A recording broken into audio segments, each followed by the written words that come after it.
So guys, for the first step, you want to go to the link which will be down below in the description to download the Revit Uninstaller. And now once you're on this, you want to click on free download.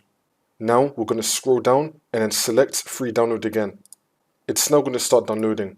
Now once that's been downloaded, we're now going to click on it. And then once this comes up, you want to click on yes. And now this will come up. Select your language and then click on OK. And then click on I accept and then click on next. And then click on next. If you want to create a desktop shortcut, you can, it's up to you. And then click on next. And then click on install. It's now going to start installing. And now once that's been done, we can now launch it and then click on finish.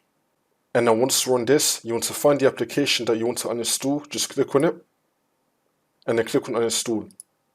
If you want to make a system restore point before you uninstall, you can, but for me I'm not going to, so I'm going to untick this and then continue. It's now going to start uninstalling. Wait for this to load. And now once that's been uninstalled, you can actually scan and see if there's any leftover files, folders or registry items. It's up to you. You can go with moderate or advanced and then click on scan. This is optional though, so now I'm just going to close out of this and then that's how you do it.